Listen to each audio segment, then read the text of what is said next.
My name is Isabella, and I'm 27 years old. I work in a creative role at a software company in Florida. On the outside, it might look like I have an easy life, but things at home are quite messy. A year ago, my dad's company went bankrupt without warning. Since then, I had to move back to my hometown to live with my parents and my sister, Mary. Our family depends on my income to keep going. One evening, my mom started a conversation while we were sitting around. Isabella, Mary says she wants pork steaks for dinner tomorrow. I sighed quietly and replied, "Oh, and we're running out of money for groceries. We can't even afford pork. Can you help out a bit more with the food budget?" I frowned and said, "We're already out of food money, and it's not even the middle of the month yet." That's when Mary chimed in, "Big sis, you're not giving enough money for food." I was shocked. "What do you mean? I'm already giving $10,000. That should be more than enough." Mary snorted. "Big sis, prices are higher now. $10,000 isn't enough for a family of four anymore." I couldn't hold back my frustration. Just $10,000? If you have a problem with it, why don't you get a job and help pay for the food yourself? Mom jumped in, taking Mary's side. "It's hard to find a job. I feel bad for Mary." I couldn't help but feel bitter. Mary uses her so-called job search as an excuse, but the truth is, she's just sitting around doing nothing. Plus, the money I give is secretly being passed to Mary as pocket money by my mom. "Enough," I finally said. "If it's so hard to manage, why don't we sell this house and move back to Grandma's hometown? Maybe we could find jobs there and life wouldn't be so tough." But Mom shut that idea down right away. "No way, I'm not going back to that town. My grandma owns a successful Italian restaurant in Miami where we could work and we'd have free pizza and pasta to eat. Life would definitely be easier. But Grandma is really strict, especially when it comes to making pizza. My mom hates this and doesn't want to deal with the hard work of making pizza. My dad always says, 'Why are we so quick to ask Grandma for help when we're supposed to be supporting ourselves?' That's just being spoiled." I wanted to scream inside. How can they say I'm spoiled when I'm the one paying for everything and my sister doesn't even want to work? Mary should get a part-time job, too. She's 25 and lots of people work part-time while looking for a full-time job. I suggested this, but my mom was quick to argue. "No, Mary helps around the house, so she doesn't have time for a part-time job." What? That made no sense to me. "What are you talking about?" "I've never seen Mary do any housework," my dad jumped in.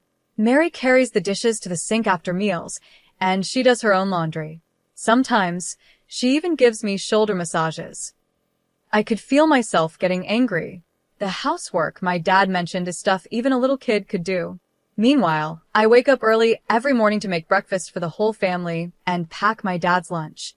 On top of that, I'm the one managing the household finances and taking care of the taxes.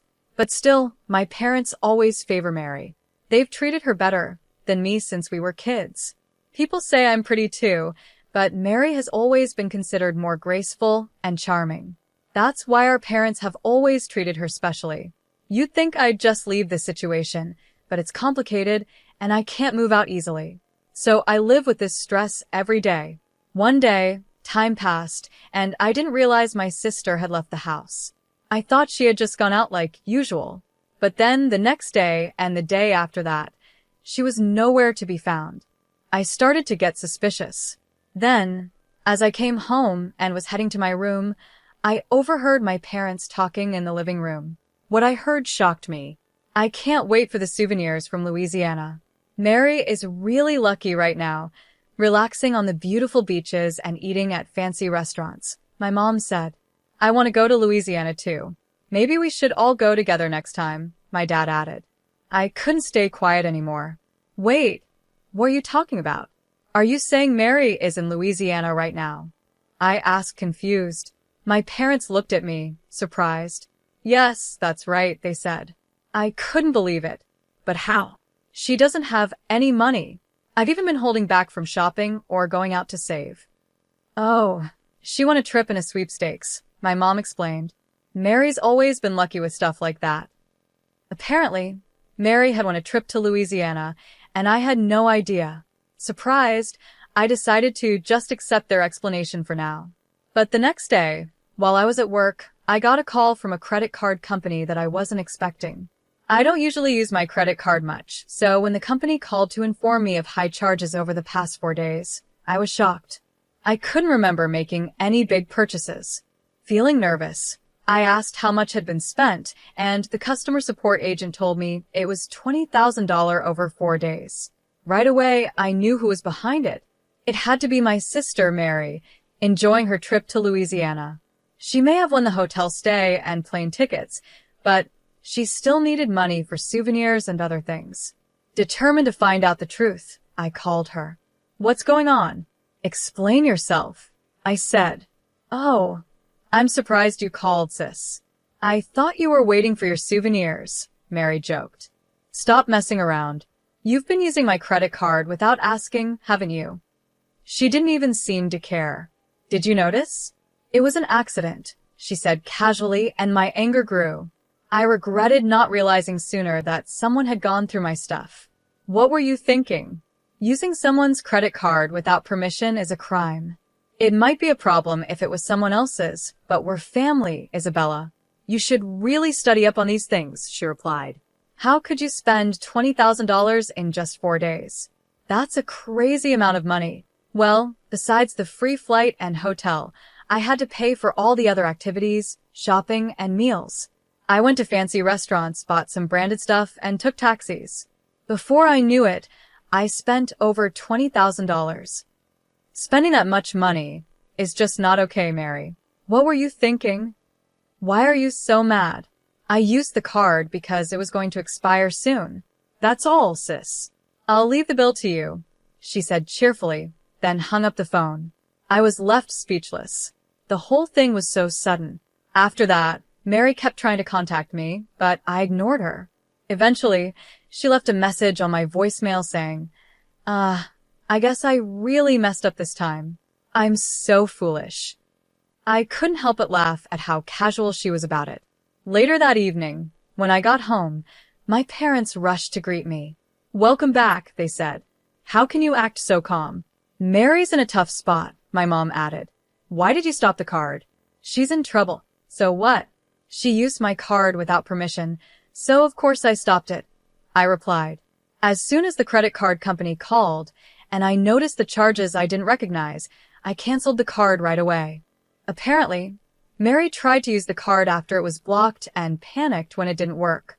She then took out her frustration on me, but since I kept ignoring her, she finally turned to our parents for help. Your sister's in trouble in another country, and you're not going to do anything? Are you still saying that? Just because we're family doesn't mean it's okay to use someone's card to blow $20,000. I don't think you should be so heartless, my mom said. How can you be so cold? It's because of your attitude that you never get to go on trips. Mary planned to buy us souvenirs with the card, so what's the big deal? I couldn't believe what I was hearing. You two are unbelievable. How can you think that way? Are you sleep-talking during the day? You should be thinking clearly. She's out there enjoying herself and thinking of us, and you still want me to be thoughtful. Thoughtful? Can you still say that after hearing this? I pulled out my phone and played the voicemail my sister had left me. Mary's voice came through loud and clear. Make the card usable, you miser. Our parents' cards are maxed out and I can't use them.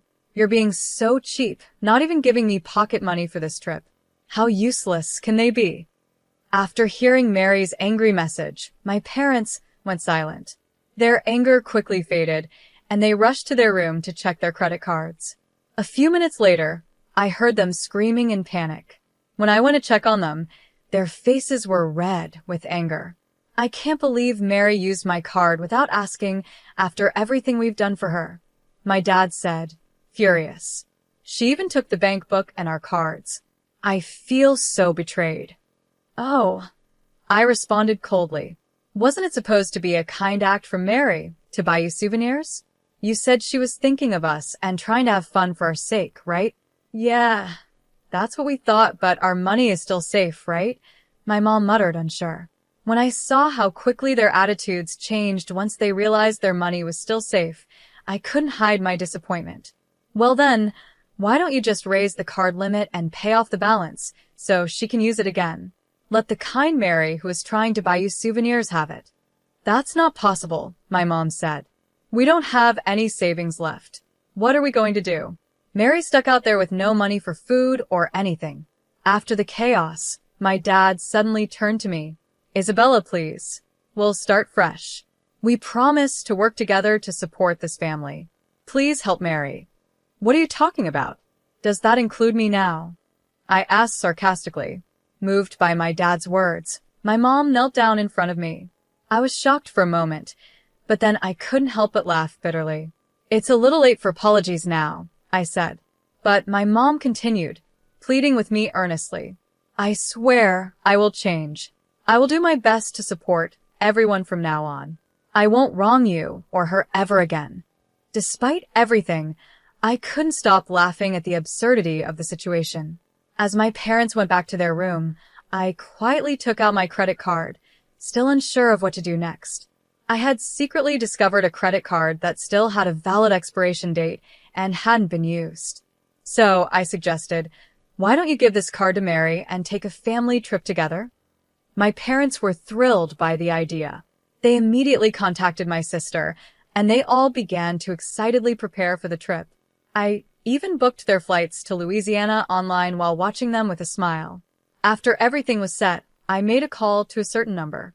5 days later, when my parents and sister returned from Louisiana, Mary greeted me with, Big sis, thank you for letting us enjoy Louisiana.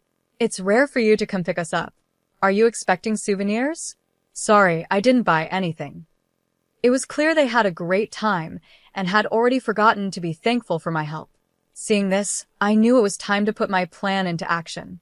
I could barely contain my excitement. Looks like you had a lot of fun. Was that the last big moment of your life? What do you mean by last? Mary asked, confused. Well, I've decided to sell the house, I said casually. I've already sent our belongings to the new place, and someone's coming to pick us up. My parents and sister were completely shocked. They noticed the for sale sign at the entrance of her home. What? What is this? Did you really sell the house? What's going on? They demanded. Facing their astonished faces, I explained further. Actually, a real estate agent I know from university was interested in this land for a while and had been asking to buy the house and land together. I always said no because I thought keeping the house made sense. But I recently changed my mind. I realized that selling this house and living on my own again would give me financial and mental freedom. My parents protested. You can't sell the house on your own. It's illegal. This house belongs to Dad, not you. Staying calm, I replied, Oh, you seem pretty upset about it. But what if I told you the house and land are actually in my name? What? They exclaimed in disbelief. Dad, do you remember when you couldn't pay the taxes and came to me for help? I agreed to pay on the condition that we change the house's ownership to my name. You signed the papers back then, remember? Dad's face fell as the memory came rushing back. Ah, that's right. I continued explaining. I didn't leave this house because it was already in my name. I was waiting for the right time to get you all out so I could sell it. It was tough to find an opportunity since you were always home. But when I sent you to Louisiana, I finally had my chance. With everyone out of the house, I could go ahead and sell it. Everyone was in shock. What? They gasped. As I mentioned earlier, I continued calmly. Your luggage has already been sent to the new place, so don't worry. The pickup will arrive soon. Pickup? What do you mean? My mom asked, still confused. Grandma is waiting for everyone. She's excited to see you, I said with a smile. Wait, Grandma? You mean Mom? My dad asked, his voice shaky. Yep, I talked to her, and she agreed to take everyone in. She's eager to knock some sense into you. She even told me to send your luggage. So, get ready for daily pizza making and cleaning at Grandma's restaurant. My parents and Mary were stunned. We can't go to Grandma's. We don't want to. Mary cried out. Oh, I see. Well, you can do whatever you like, but without a house or jobs, how do you plan to live? And don't forget about the credit card bill. How are you going to pay it off? What are you talking about? My mom asked nervously. The card is in your name. You thought it was in my name? You should be more careful. The card is actually in someone else's name, I said. No way. My mom's face went pale as she took out the card and checked the name. Her eyes widened. Wait, this card is in Mary's name? Exactly. The credit card I gave you was one I found in Mary's room. It was the first card she got when she started working, but she quit that job soon after. It seems she never used it. What? I've spent too much. What should I do now? My mom panicked. Well, since Mary's name is on the card, she has no choice but to pay it off. And you'll all need to work hard at Grandma's to cover your stay, without causing any trouble. Mary resisted until the very end, but our parents, seeing no other option, stayed silent and waited for Grandma's arrival. When she came, they all headed to her house and restaurant in Miami.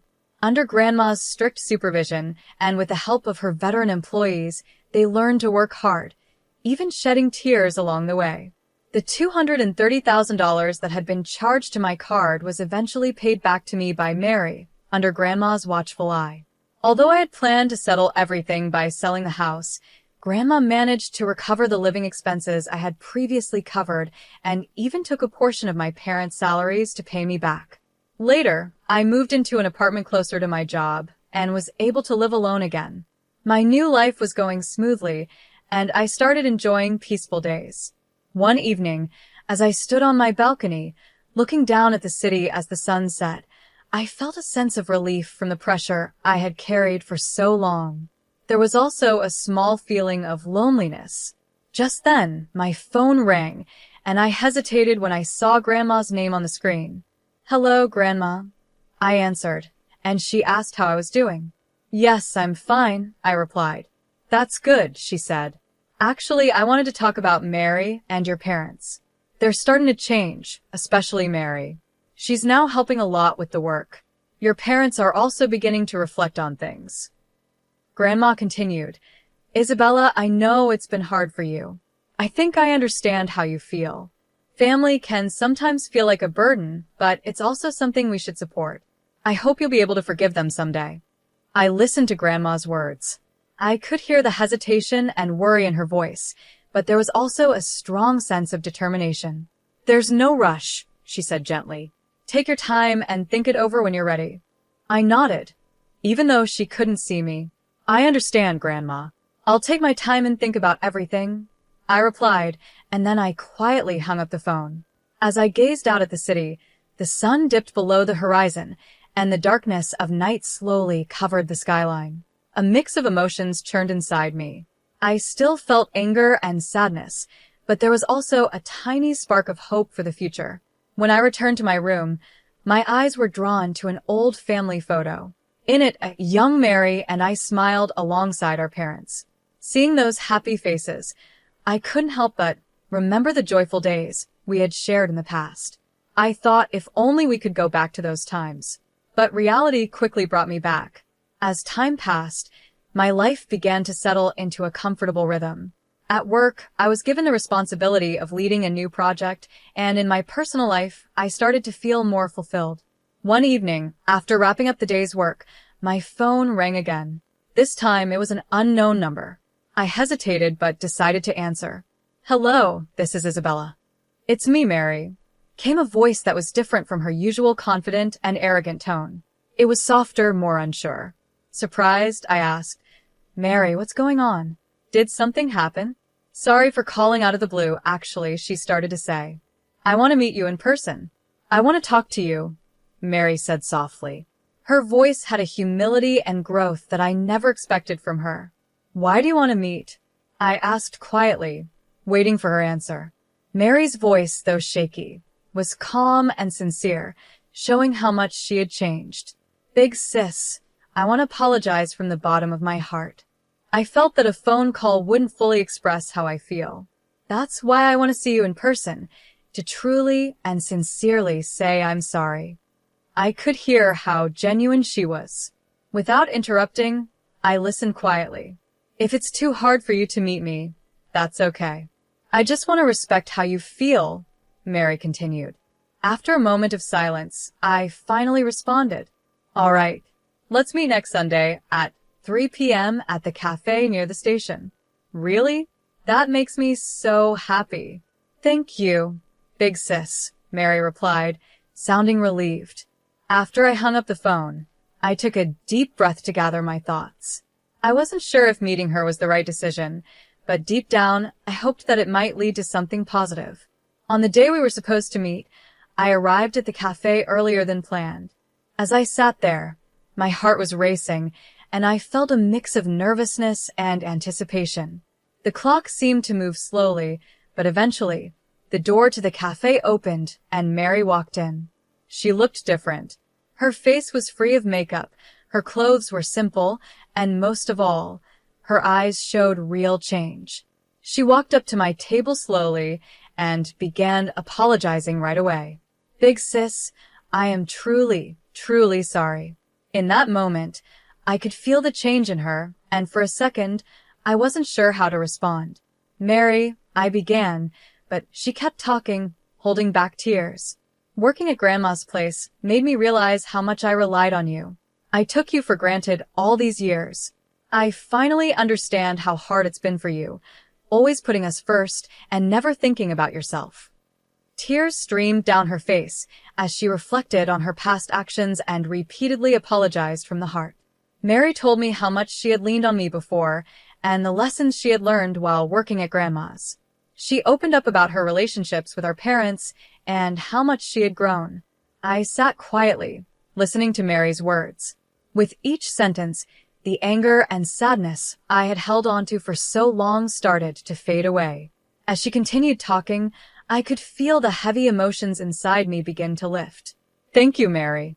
I've taken your words to heart, I said. After that, we spent several hours talking about different things what had been happening in our lives and the challenges we were facing. This open conversation felt like an important step in rebuilding our relationship. As we were about to leave, Mary handed me an envelope full of gratitude. Inside was money she had earned by working hard at Grandma's house. This is just the beginning, but I'll keep doing my best, she said.